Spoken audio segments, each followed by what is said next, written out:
All right, everybody. Well, today I'm very excited because we have a special guest on today. It is Rob Benson, and I'm excited to introduce him to you. He is huge in the preparedness arena. So, a lot of people are wondering, what can I do to get prepared for all of the things that are going on? We're hearing, threats of World War III, nuclear war, attacks on U.S. soil, power grids going to, you name it. Right now, it just seems like there is chaos in the world, and he is an expert on preparedness. So I'm very excited to have him on. He's going to be sharing with us some things that we can do, practical application of things to be prepared. He has a huge following across various social media platforms, over 600,000 followers across all his platforms. And this is not just for rural areas, but also what to do if you live in the city, the suburbs, no matter your location, a lot of practical application to get prepared. So thank you so much for joining us. We're really happy to have you and excited to hear what you can share with the audience today. Thanks. Glad to be here. Yeah, so I got a couple of questions for you that I think could help us out. The first is if you could just give us like a little bit of background on yourself and what inspired you to become a prepper and how did your journey kind of begin?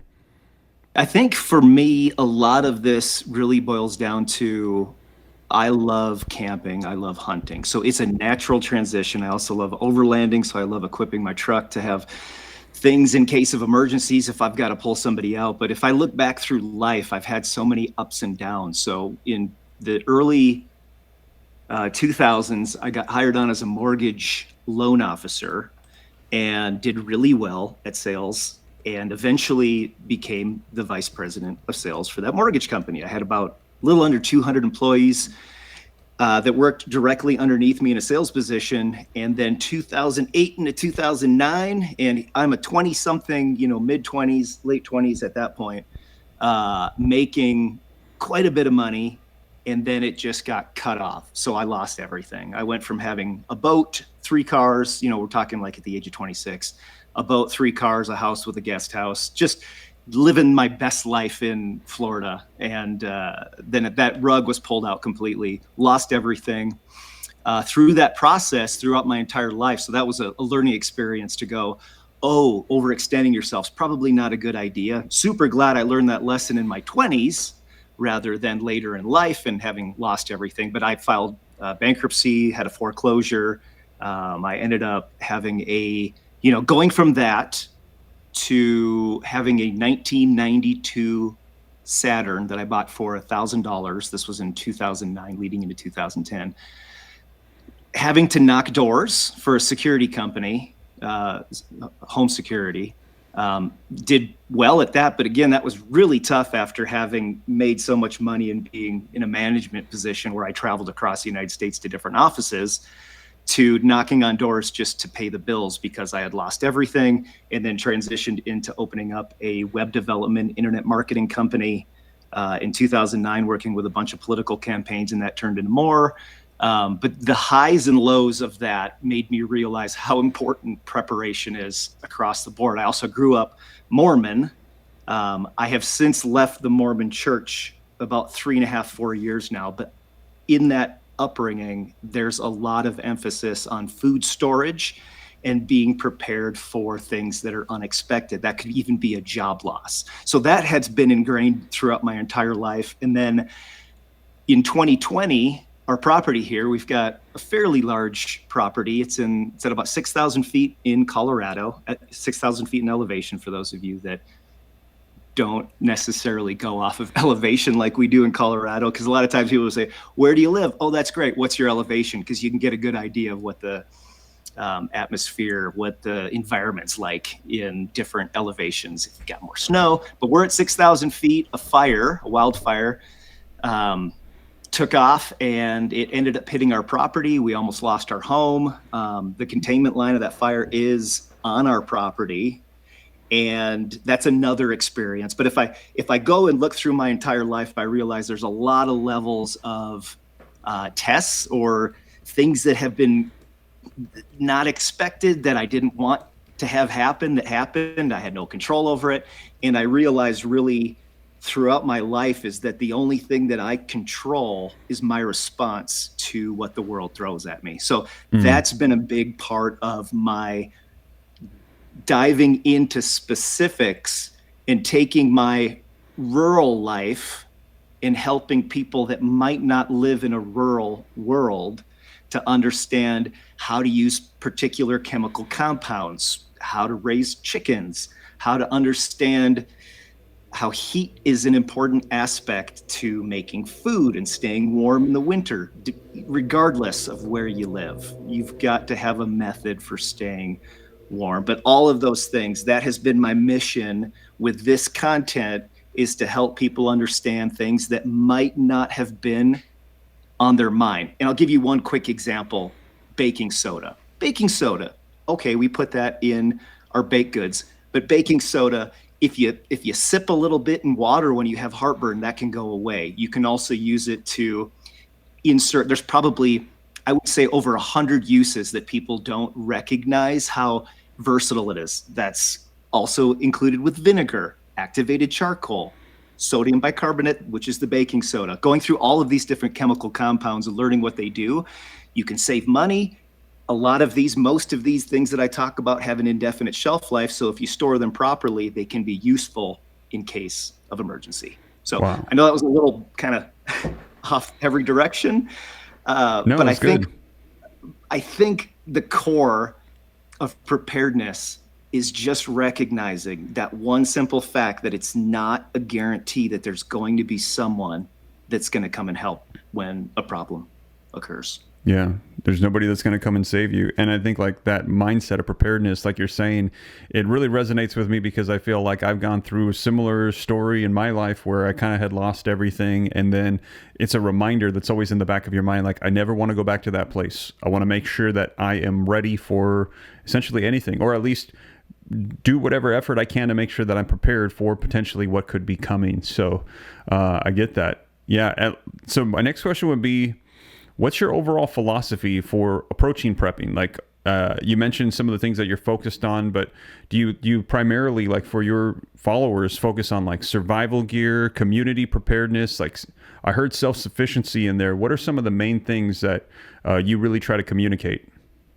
Yeah, I think starting off is that mindset that I just mentioned, is to recognize that you have to have the ability to react, that you don't control the world. I know a lot of the content that you're putting out is explaining, and it's just done in such a beautiful way, and I appreciate it, but you explain what's happening in the world. And there is a lot of times, and you've probably noticed this, a lot of people will go, "You're fear mongering. Why are you trying to throw all this fear towards us?" But the reality is, from my perspective, is the more that you're prepared or ready for most, if not all, scenarios, there's not really the same level of fear.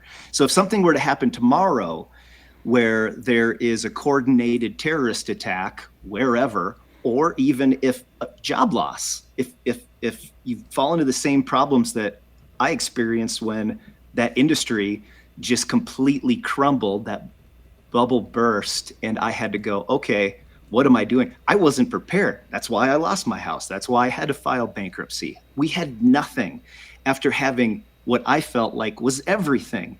Going from making that much money to making nothing, that was a catastrophe that impacted me. It impacted millions of people. But it's deeper than that, because right now, this is a weird one, because I feel like if we look at time is really only relevant to us. We decide, these are days, these are weeks, these are months. But when we kind of boil everything down to time, it looks and it feels like time is speeding up right now. There's more things happening. We have more access to see what's going on in other parts of the world that could ripple effect and eventually hit us very, very hard, meaning it could be a supply chain that's breaking down right now in China that will eventually hit us, where that product or that type of packaging for a product is not now available in the grocery store. So if that were to happen, are you just going to hope that you'll have enough time to prepare and to plan for that? So that mental preparedness of understanding that you need to have some elements in play to be ready when that unexpected happens. And it's no different than when I don't like working out, but I work out at least 5 days a week. And the reason I do that is because I want my body to be ready. I don't want to deal with sarcopenia when I get older, meaning I want to have enough muscle mass that I'm not a crippled old person that can't walk down or upstairs. So I do that. That's prep. That's being a prepper. People go to college to get an education. Why do they do that? To learn and then to eventually make money. That's prepping. When you put gas in your tank, you're prepping knowing that you're probably going to drive. So everything is prepping. When you look at real life and you recognize you get up in the morning and you brush your teeth because you don't want to deal with the pain of a cavity. It's very simple. Everything boils down to prepping. So where would I focus my initial efforts, or the advice that I would give to people to focus their initial efforts? It would be first to adopt stoicism, which is that concept that we just taught. And it goes out into so many other realms, but to go into just the concept of the world will change and the power that you have is the ability to react, what you can do. And that could even come down to road rage. There's people that lose their minds when someone cuts them off. Well, you're not prepared mentally to handle that situation. If you were, it wouldn't bother you because you recognize it's not life or death. So that would be one aspect. Stoicism, your health, your physical abilities, which boils down to the proper amount of sleep. That's a prep.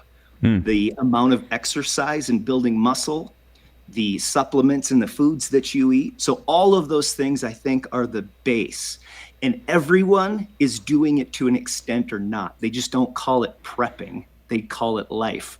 So looking at that, but if I were to go into the next phase, and we can talk about this, is what are the specific things that you can have at home to prepare yourself for the unexpected? So first phase that I talked about there was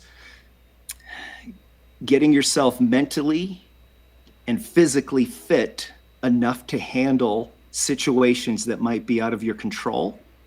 And then the second part would be the physical items that you should stock. Do you want to go over that now, or what do you think? Yeah, sure. And I actually just wanted to say that you tapped on like a lot of things that I took notes on that I thought were really cool. And that is that essentially in all phases of life, we are preparing. We're preparing whether or not we realize it in various different things. Like you mentioned, the physical. Are we preparing ourselves for a longer life, or are we preparing ourselves to die? And the mental in every situation. And there's a thing that I say on the channel a lot, and I think it rings true to what you're saying, and that is knowledge is power. Like you said, some people say like, oh, it's fear, but I think it's only fear if you are not aware of it and you're not prepared. But if you're aware of it, you're ready. Knowing is half of the battle. So I think that us knowing what's taking place is key. And right now, as you mentioned, it feels like so much is happening so quickly, like at such a fast pace. And I think there's a couple of different factors that play into that. The fact that we've got social media, we've got, all these platforms that give you updates in real time. But also I think like just things are moving very quickly right now. And as we progress through life, we also process things a lot faster. When we're young, it feels like something takes forever, but that's because we've only lived, like if we're 5, a year, that's like 20% of our life. But if we're 50, that's only like 10% or it's a lot smaller in relative to what we've experienced. So I think you're 100% right. It just seems like things are moving faster. But yeah, let's dive into that. So you mentioned I wanted to talk about the 3 main things that you would recommend for people to start getting into. You mentioned getting your mind mentally ready, your body physically ready. What other recommendations you have? I definitely want to let our audience know what are the things that we should be doing. So thinking of physical items to have in your home, there is nothing more important than number one. Number one is water, because water is life, and nothing can happen without proper filtration of water, because you're not going to be able to be happy very long if you're drinking bad water. Diarrhea and then death is not probably the outcome that you're looking for. So purification of water, and that can be storage in your home, depending if you live in an urban area, and there's really great products to allow you to store. I do like water bricks. I think it's Sagan Life They've got water bricks that stack up, and you can also not put water. You can put food in those, and you can seal those up, and you can set those aside, stack them up, put them off of concrete. If you're going to put them in the garage, if you live in an area that your garage isn't going to get too hot or too cold. Luckily, my garage faces the north side of my house, and I live, like, again, I said, at 6,000 feet. So my temperatures here are pretty steady. My garage will range from about 35 to 55 year round. Maybe a little bit warmer if I open up the doors and it's hot outside, but it generally doesn't freeze in there. I have been considering putting, we can talk about propane in just a second, a propane heater in there just to keep that steady at about 45, 50 degrees in the winter. I'm saying all that, go ahead. Oh, I'm sorry. I was just going to say, what do you recommend for somebody like myself who lives in Houston and the weather fluctuates from hot to hotter and it's extremely humid? What would you recommend? You're at a disadvantage just right off the bat. Yeah. That humidity, you can't store a lot of things I'm going to talk about in a shed or in your garage. And I know a lot of, like, having lived in Florida, and I've been in Colorado for 12 years. I grew up in Minnesota, and I spent 7 years down in Florida. So I've kind of experienced extreme cold, more moderate temperatures like I've got here in Colorado, and then that humidity and that heat. And the humidity and heat, so two things to think about when you're storing food, and I know we're going to be jumping around. I was talking about water, but just to kind of go over this. Oxidation, so oxygen, and then moisture. Those are two killers for any of the food storage that you're going to have. Direct sunlight's also really bad, but that's an easy one to mitigate. You can put it in a room that's covered up. But consistent temperature, and when I say consistent temperature, 60 degrees, in my opinion, now everybody's got, could have an opinion on this, but if you can keep a 60-degree temperature for your air-packed dry goods, so I say like a vacuum-sealed Mylar bags or in 5-gallon buckets, or if you've even got the number 10 cans of food storage, your water, all of that, 60 degrees in a well-regulated room without direct sunlight coming into it is going to be the way to prolong that food for as long as it will not break down. And so when we talk about things like that, Mylar is a great protector. Okay, so I really like taking Mylar bags. I've got a vacuum sealer, and I will buy bulk food. I will put it in a Mylar bag, and I will vacuum seal it. When I do that, I don't need an oxygen absorber because it's sealed with no air because of the vacuum chamber. So I really like Avid Armor. That's the company that I have my vacuum sealer from. I also really like my Harvest Right freeze dryer, which is a large investment, but anyone that's interested in long-term, okay, so this is another prep. A freeze dryer is going to cost over $3,000. It is loud. They're quieter now. I had an older pump. We've had a freeze dryer for just under about 10 years. And when we purchased it, they had an older pump that is an oil pump that was very loud. Now they have an oilless pump. I think there's a lot more problems with that. And I'm talking about Harvest Right freeze dryers here. Their Premier pump is relatively quiet, but it's still fairly loud if you've got a quiet house. I know a lot of people even complain about their loud fridge. If that's you, you're not going to like having a freeze dryer working 24 hours a day in your home. So it would be a good idea to put it in the basement or in a garage or in a closed room. But that way you can freeze dry. You can buy bulk cheap vegetables. You can stew.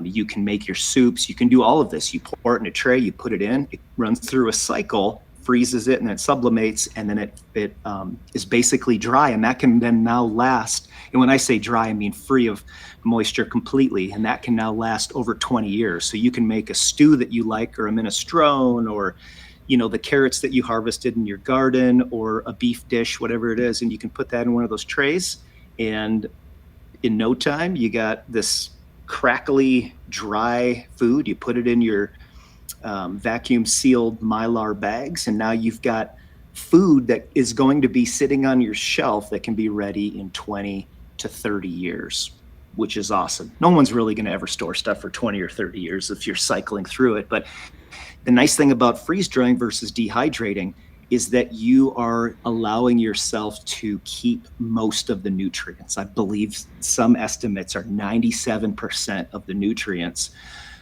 via freeze drying are still there, whereas dehydrating it's much, much less. So that's nice. You can reconstitute it. You could even just eat it dry. Sometimes that's nasty. Sometimes it's delicious. I think a lot of people have probably tried like the freeze-dried ice cream, the the ice cream bars. They sell those at a lot of like REI or places like that, and that's a fun treat. And that's just completely freeze-dried ice cream. So fats typically don't freeze dry well, so that's something to consider. But that 1-2 punch for food, and that's my number 2, is food. And having a freeze dryer is awesome. A dehydrator is second place to that, still awesome. And then having a way to seal that up in a vacuum chamber is extra awesome. But going back to number 1 with water is a water purification method. So that could be there's multiple options with this. A lot of people love Berkey. Berkey has been in an interesting battle with the United States government recently, so it's difficult to find the original black Berkey filters. However, there are other filters that come from the UK, and there's a few other options.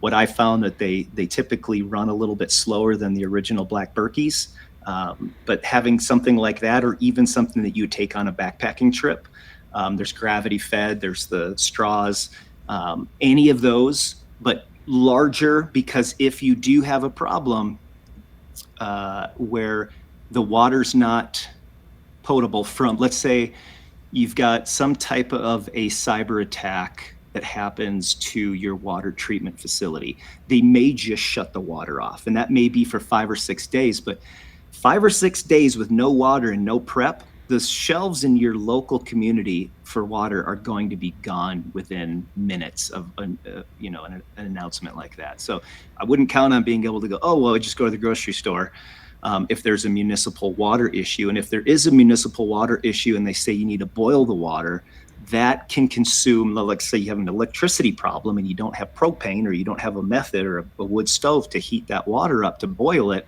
That's a long process too. You really want to consider getting a Berkey water filter or one of the other newer brands that have come out in the past 10 years. They're all fantastic. I've got no problems. Their claims are usually spot on accurate. You can take out with some of their filters the fluoride that's in the water, and you can even go to a natural water source like a creek or a holding pond, get a bucket of that water and purify it through that. So you can use it as just your daily tap water cleaner, or you can grab from a natural source and filter it through most of those. But check, they'll always, any of their marketing will definitively tell you exactly what it filters out. That's a lot of me talking. Do you have questions on any of that? Or no, this is really good. I'm taking notes actually. So you've got the water filtration, you got the food. Was there any others for the physical items that you think that people should have on hand and be ready for? Yeah, let's keep going on food for just a second here. So options, again, I said I was Mormon for most of my life. Currently not. However, an interesting, if you're not a member of the Church of Jesus Christ of Latter-day Saints, you might not know this. If you are, you definitely know this. And they have storehouses. And I know in Houston, they have a large one. They've got large ones in several larger cities. And what you can do is you can go there. They've got number 10 cans. That's a larger can that holds a little bit more. They're sealed. It used to be that the members of the church would seal those. I think it's all done now by their manufacturing and distribution centers in Salt Lake, probably. And then they send those out. They're not trying to make a profit off of those. So you're going to find very, very cheap dried, some of it freeze dried, some of it dehydrated. They've got delicious apples, cocoa mixes, and then all the staples like beans and rice and different things. And everything's got its own shelf life, but you would be surprised that the shelf life on most dried foods is a lot longer than what you'll see on the expiration date. Wow. So that's one method. Of course, Costco, you can buy those bulk bags of rice, bring that back. If you've got the vacuum sealer that you can buy for a couple $100, maybe $250, $300, and then get your Mylar bags off of that. In addition, you can then make your own food storage and not have to buy those prepackaged. I am a fan of the prepackaged buckets that you can get at Costco, and there's other ones. There's My Patriot Supply and a lot of these others. That's a great option. You are going to pay a premium for somebody else doing the work, which is a benefit for a lot of people. So if you've got more time on your hands and you've got a little extra upfront money, the long-term savings of doing it yourself is going to be solid. I'm a big fan of canning as well, which we won't necessarily get into here, but canning is an age-old method that is, you can preserve meat on the shelf for years and years and years. Very simple process. All of these things really go back to what our great grandparents and our grandparents were doing on a regular basis when they gardened and they wanted to preserve their food over the winter. So be thinking in terms of that, and at the same time, you're saving a lot of money. So water, number one. Long shelf life food items, that's freeze-dried, canned meats, rice, those vacuum sealed Mylar bags, home canned goods. And then number three, for me, if I had to list it in order, would be a way to stay warm and to heat your food. So propane is my number one go-to next to wood. So wood's not an option for everyone. Wood will dry out. Like the wood that I've got right now that I burn on a daily basis, the moisture content's about 10%, which is a little low. So it burns extra hot and extra fast. Wood can degrade over time. And it's a little difficult for a lot of people that live in an urban area to store, 1 or 2 cords of wood. It's not even an option.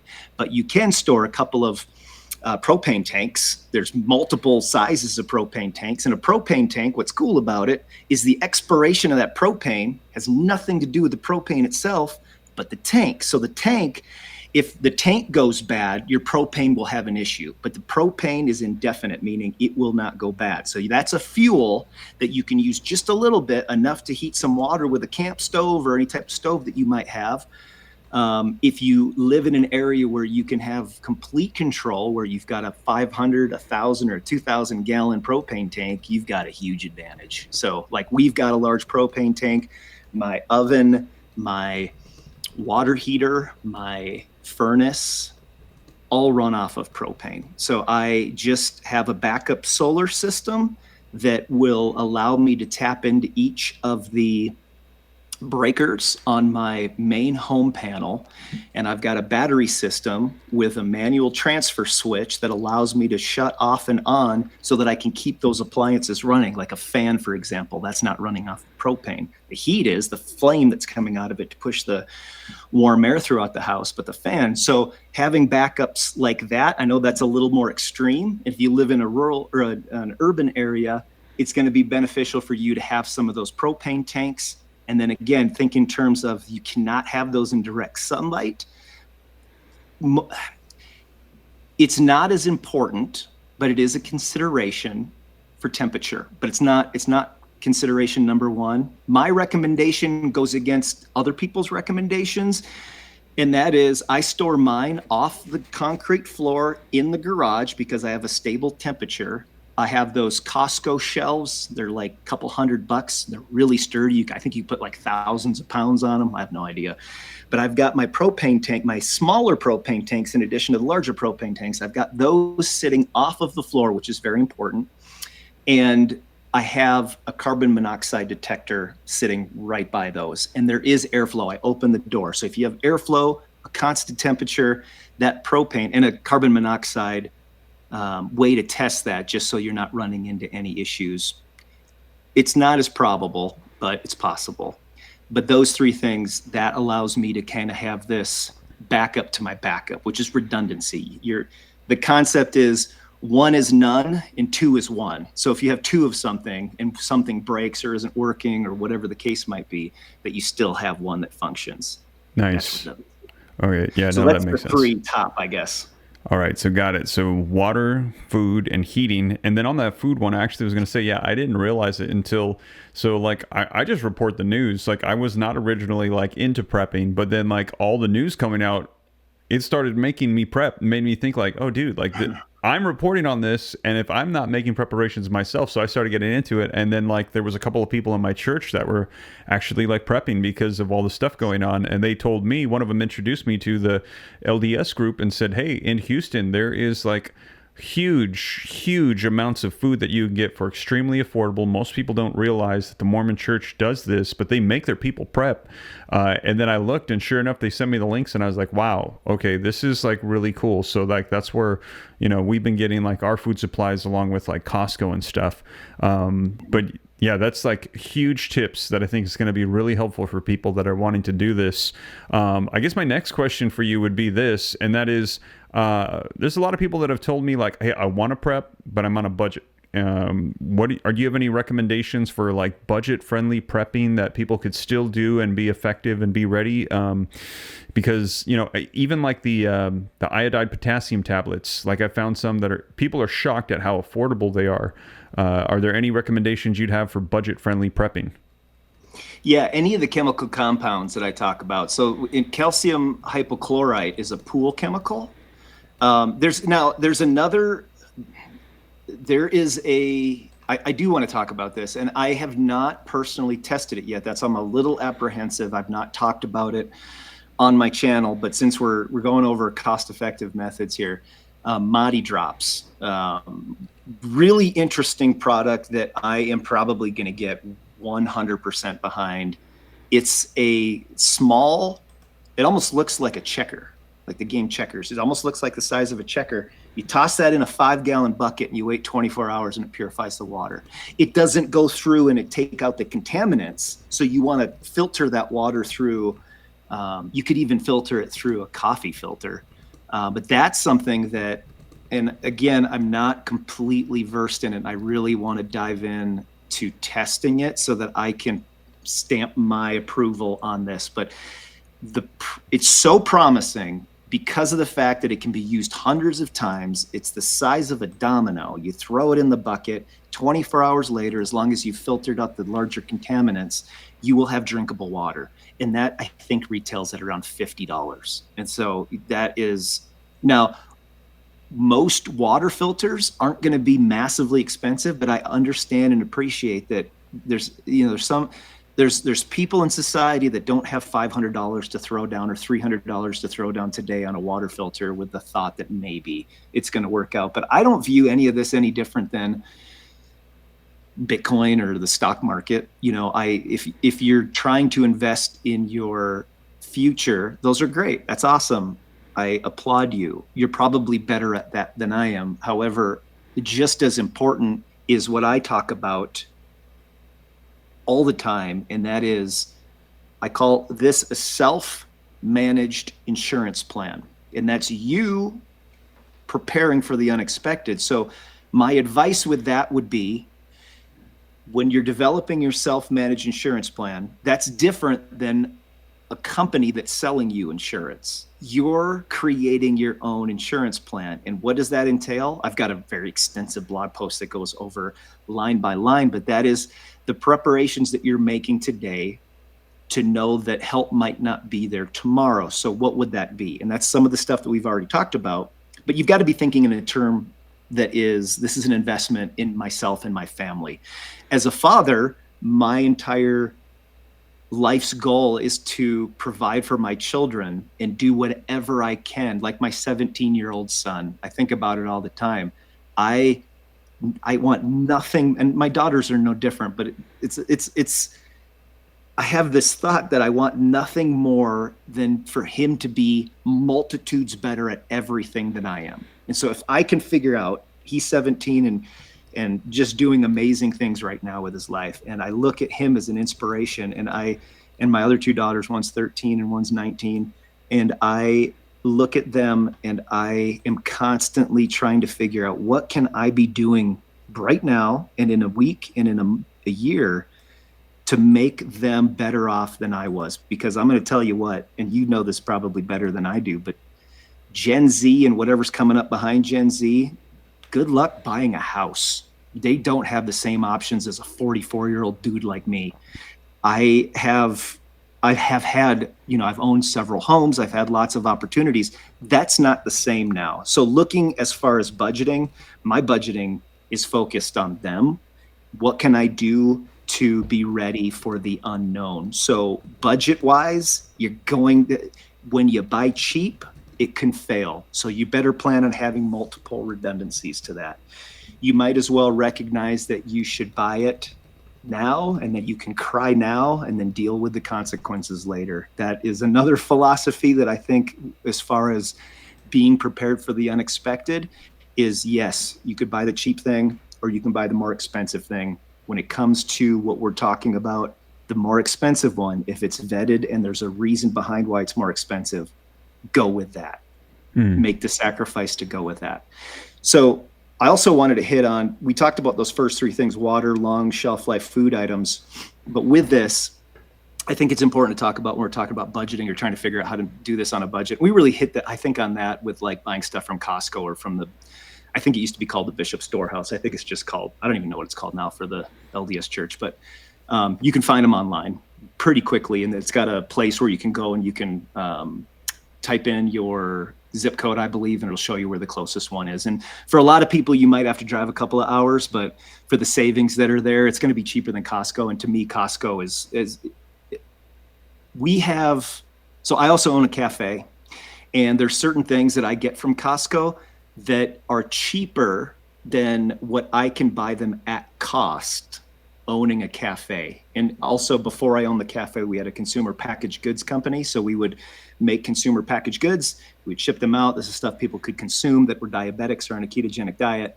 And there are some things that you can get at Costco that are cheaper than companies or manufacturers can buy them at a small scale.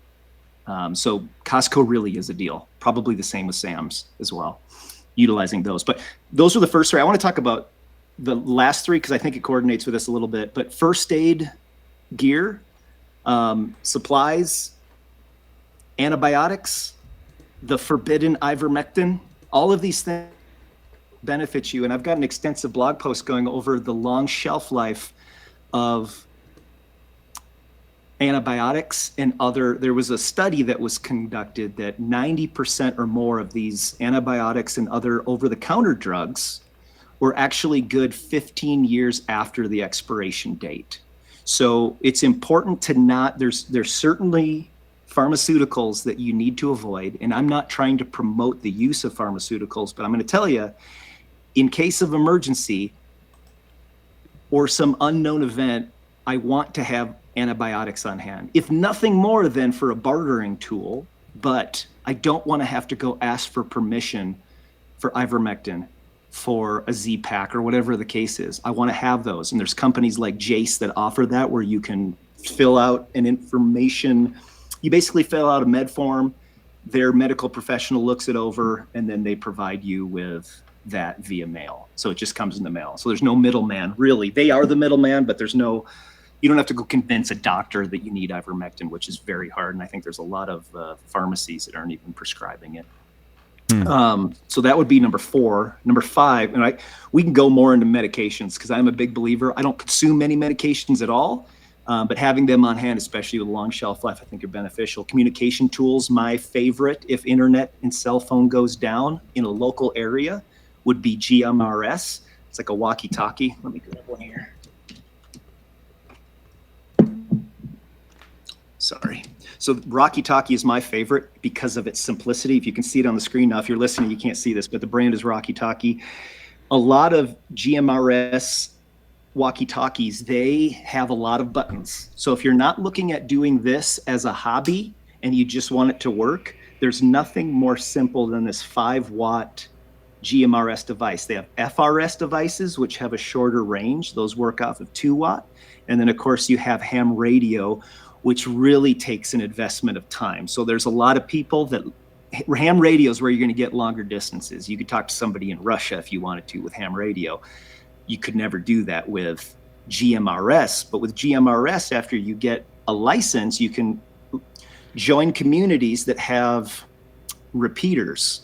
So a repeater allows you to take this, hit another tower that's close by.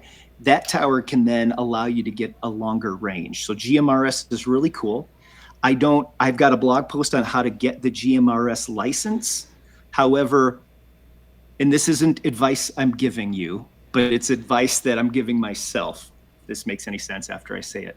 You don't need the license. I have a license, I do. in an emergency situation, using one of these to communicate with loved ones, whatever. You're supposed to have a license, but you don't need it to actually work it. Now, if you want to connect to a repeater group, you're going to have that license because you need a call sign. So that's communication. This is going to be important when cell phone goes down and your car dies or whatever the case might be. Having communication with loved ones is going to be possibly life or death.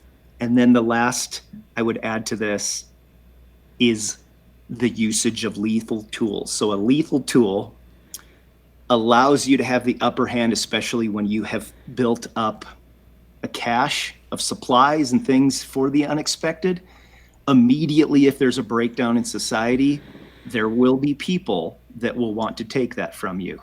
And so having proficient usage of firearms and other tools will allow you to have the upper hand, or at least control what you currently have and to protect your family. Big believer in that. And I do want to make a mention of that. If you haven't had experience with a gun and you want to, my advice is to start with a 22. It is easy to operate. You can get a really nice pistol 22 for under $500. You can get a good one for $200. The rounds are inexpensive, so you can get a lot of tests, utilizing that at the range, or if you've got property like us, you just walking outside, it doesn't cost as much money as the 9mm, which is going to be, more lethal in a larger area where the 22 is going to be. And you're going to have a specific shot with a 22 to cause damage. But if you're thinking about getting into this, start with the 22. It's cheap. The ammo's cheap. There's not a lot of recoil, if any recoil at all.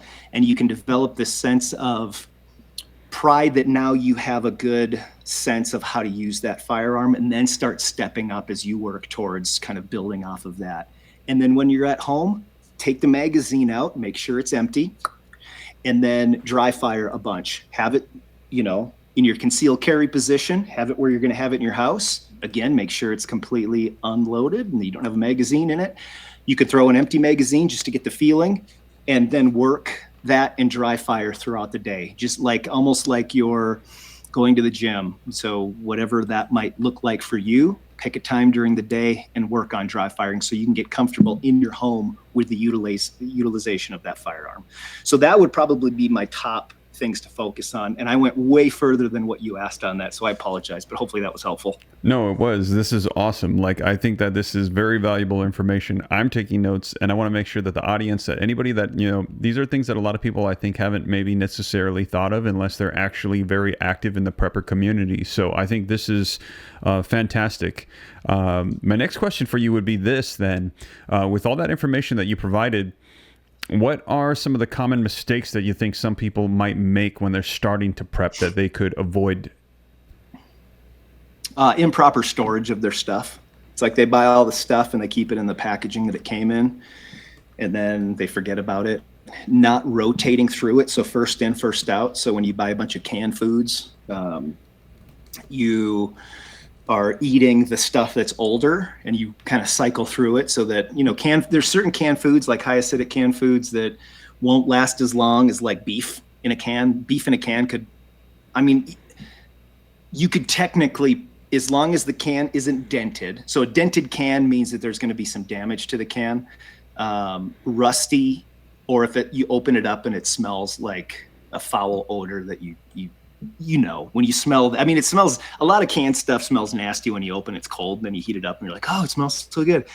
That's not what I'm talking about. It's a rancid smell. So anytime you smell that, you want to avoid botulism, you want to avoid getting sick. But most of those canned food options are going to last a lot longer than the expiration date. The same goes for all of that dried food and stuff that you've got. So I would focus specifically on first in, first out. So you're using your self-managed insurance plan. You're using what's in there. And then in addition to that, packaging and storing everything correctly. And you don't need to go all in. So yes, we could have an absolute catastrophic natural disaster, cyber attack, and EMP tomorrow.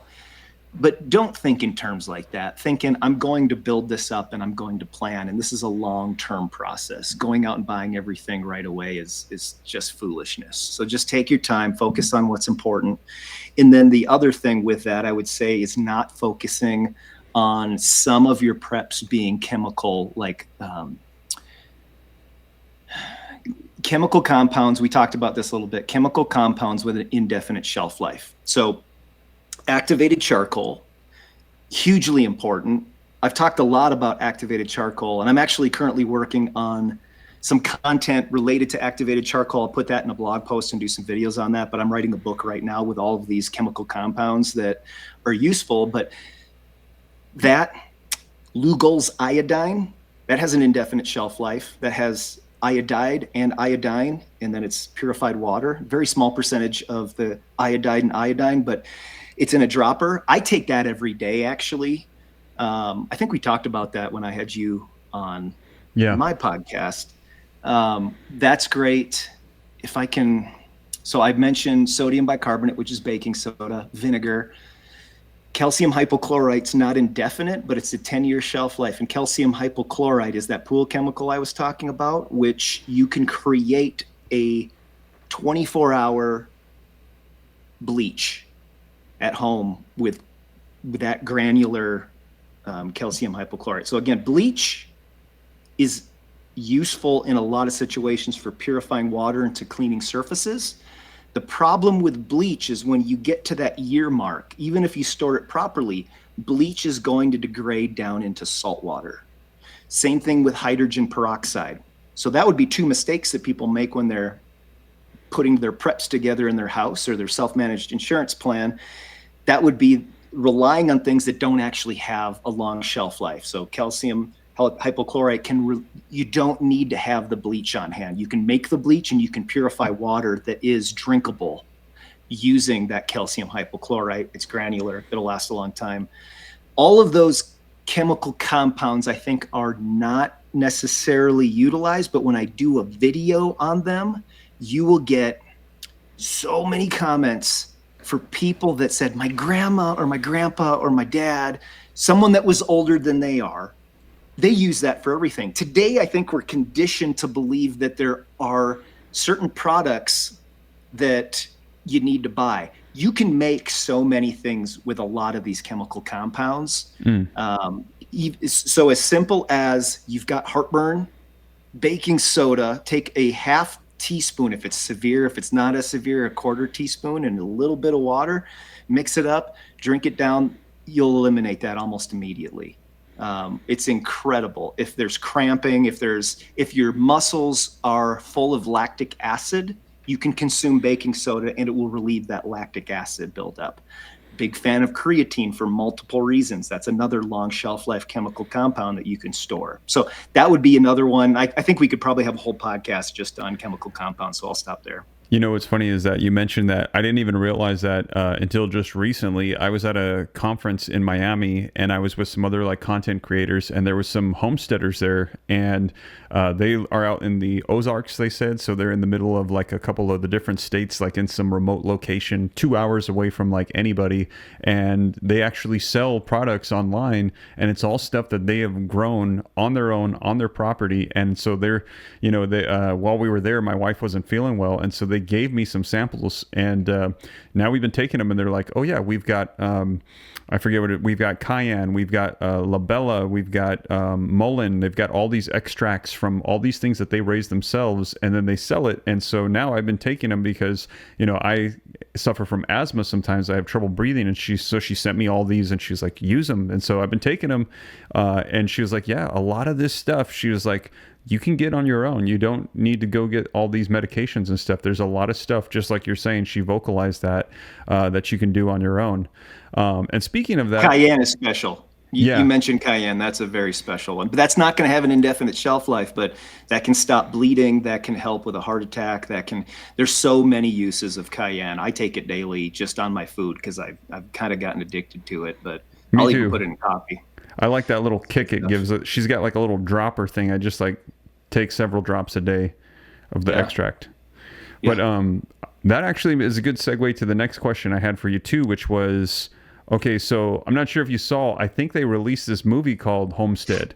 And there's actually like Civil War, Leave the World Behind, a lot of these films that are coming out now that I think are raising awareness like around prepping and potentially what could be coming. Do you think that those are good representations of preparations of what we should be doing, or how do you think it's changing the perception of society towards prepping? Like, I'd be curious to get your thoughts on that and the reality versus what Hollywood's depicting. I couldn't speak on that, but I'll tell you from audience wise that I would, this is just my opinion. This isn't backed by anything. I think if you go back 20 years plus, you have people that were living in rural areas that were naturally preppers. Then as it's come into suburban areas and even urban areas, you would probably classify those people as Republican or conservative generally. But I would say since COVID, since that ridiculous government overreach, you have both sides of political belief structures that are now, and I've seen it in my comments definitively. I would say, for myself, I definitely lean more towards specific rights like 2A. Obviously, there's no solution to take that away, in my opinion, that has any warrant on reality whatsoever. Now, if we were to go back, I'm talking about the Second Amendment, our right to have weapons to protect ourselves from a government or from people that want to do us harm. If you were to do something along the lines of take that right away from law-abiding citizens, you will have higher outcomes of death and despair, without question. Every single dictator that has killed millions of people in their countries always had the thought and then the action to take away the ability for the citizens to fight back. So there's people like that. I think when you get into this community, you get both sides of the political spectrum, but there's elements like that where you take a liberal or someone that's a Democrat and they go, I see now. If you take my like someone like myself, I am not going to go rob a store. I am not going to use that weapon to hurt other people. It's just not who I am, because I'm not a criminal. I'm not someone that wants to break the law or take from people something that's not mine. It's not my personality. I'm a law-abiding citizen. To take away that right from me does nothing to protect humans at all. It actually takes away our ability to be free or to have liberty. So I think a lot of people, we're seeing that shift where there are people that definitively side or would vote for Democrats that are recognizing now that the Second Amendment is vital, especially in this day and age where who actually trusts the Fed? I don't know. Honestly, I don't think I could find one person that we could have an honest discussion, not a debate, just a discussion where they trust every level of what the CDC has done or what the FDA approves, because we can just show history. We can show the lawsuits of where they were wrong and how they manipulated the public because of profit, and that's corporate greed. So I think we're seeing a lot of people shift over that way, but there's not really now a defining factor. I would say it skews more conservative than not, but I don't think, as it were years ago, that there's a defining factor to show who is who. It's people recognize that help might not be on the way. That's so true.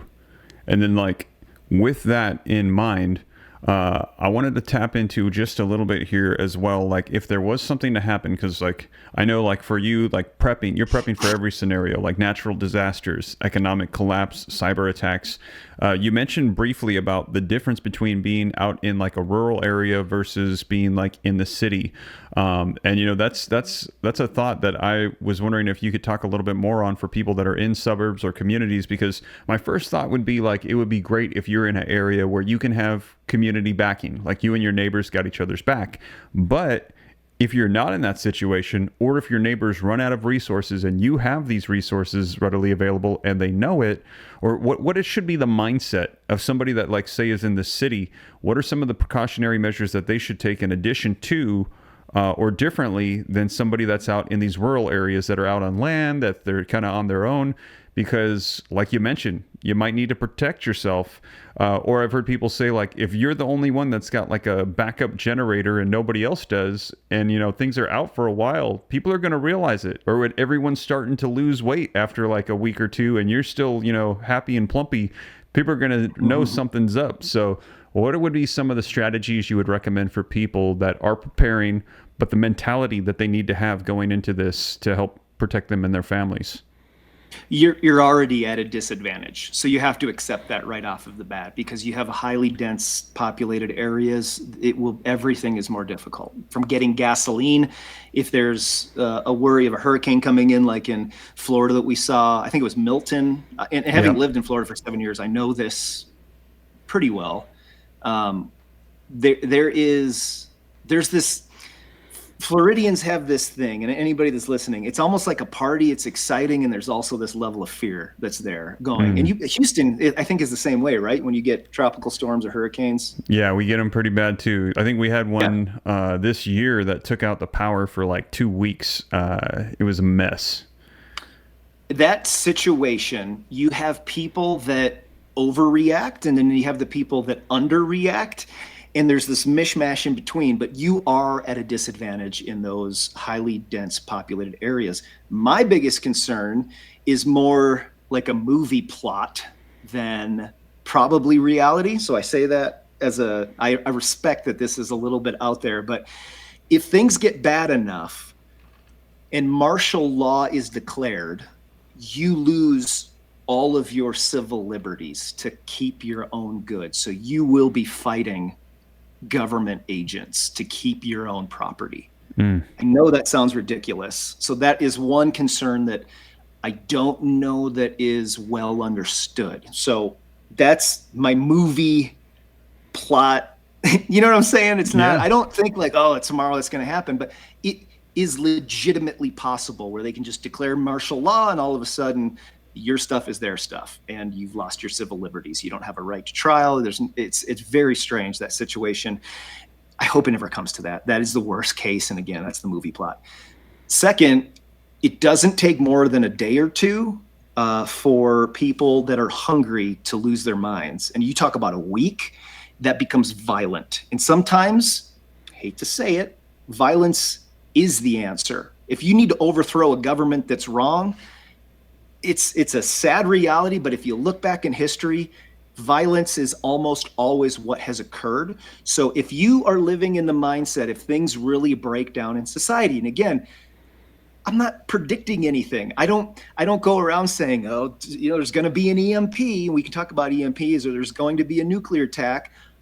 Like you, a lot of times I'll bring up content to say, this is what an EMP is. Is it likely? I don't know. Is it possible? Definitively possible. Is a nuclear attack likely? I don't know. Is it possible? It's definitively possible. Even more so today than probably at any point in our life.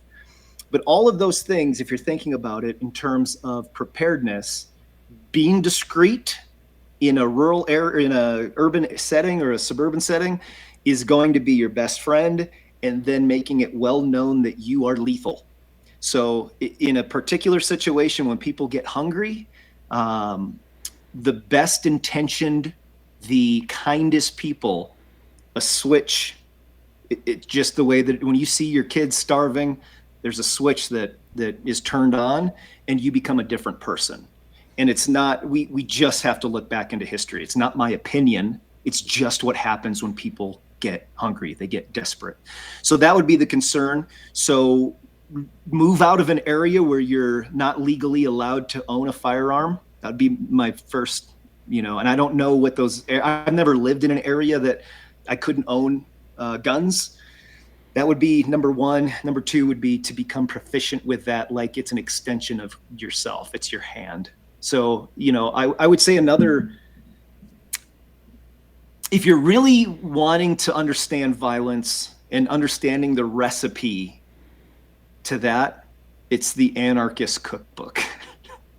I don't know how many of you have you ever read it? Mm-mm, no. Okay, so it's old, it's dated. There's probably better options, but it gives you, the Anarchist Cookbook. And I'm not suggesting this is like something that you should read and then carry out, but if you want to learn different, it is an interesting read. I highly recommend, if you can find one, picking that up and kind of going through that and understanding that if there's a conflict, and this is outside of our, like you and I'm guessing, if somebody broke into our house right now, we're talking about this stuff, my first gut reaction wouldn't be I have to kill this person. It just wouldn't be. I would be like, how can I de-escalate the situation? What do you want? Okay, I'm going to give it to you. Go on your way. We're good.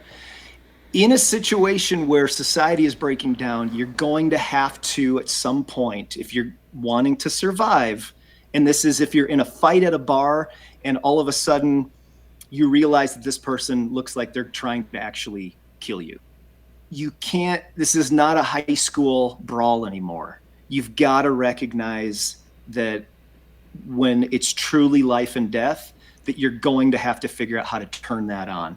And I know we're not all capable of it. I know it's easy to talk about it. It's way harder to carry it out, but you should probably be thinking in terms of, if things do break down, what am I willing to do? Are you going to hide and then just eventually perish? Or are you going to take it into your hands to make a choice? And at that point, when it's happening, good luck. You better think in terms now of, what am I willing to do if things get that difficult to protect my children and my wife? Where am I willing to go? And I have I'm not naturally that way. I'm not naturally a warrior. It's just not my personality.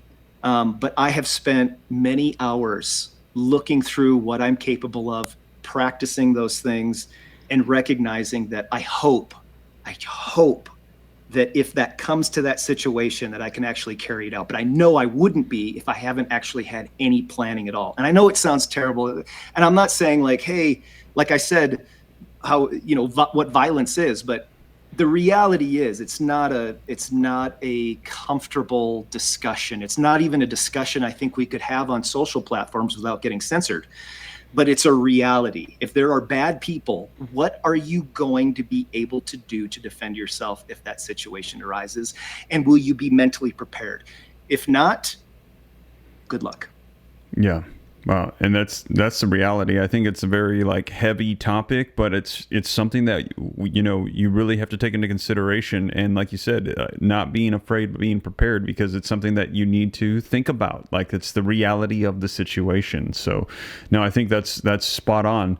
Now, for those that are, wanting to take these first steps into prepping, and you provided so much information and content, this has been awesome. Thank you. What would be your recommendation that they should do right now if they wanted to take action today? What would be the first thing? So I've got, and this is, I don't even intend this to be like go to my website, but I'm going to say that. It's buckhorncliffs.com.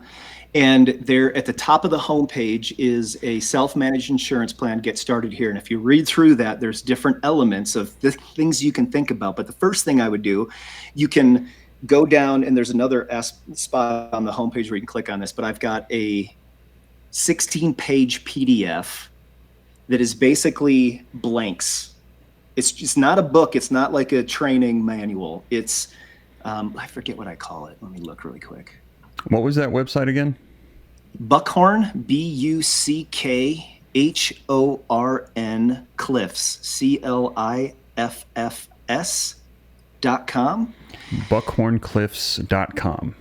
Yeah, you got it. And then I think it's on the homepage. Yeah, so there's an image on the homepage. It's 16-page printable PDF emergency care documentation. So that's a 16-page PDF that basically has all the things that you need to consider. And it's also, we've kind of compiled it in a way where you can put all of you print it, or you can save it as a PDF under a password protection on a device that you can store away, like in a Faraday bag, if you're concerned about that, which I think is a great secondary precaution. But if you print that or store it on a device that you've got protected, that will allow you to kind of put all of the information So everything from like your insurance companies to your credit card information to things that you should be stocking. There's a lot of blanks that you fill in. Again, it's not an instructional manual. It's really just now I can visually see and start writing stuff down, where I can then take that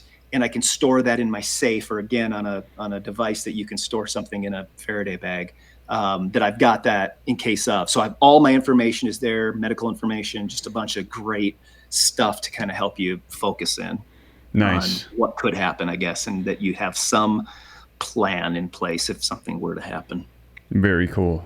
Okay, so buckhorncliffs.com. And then if people want to reach you for more information or start following some of the content you're releasing, where can they find you at?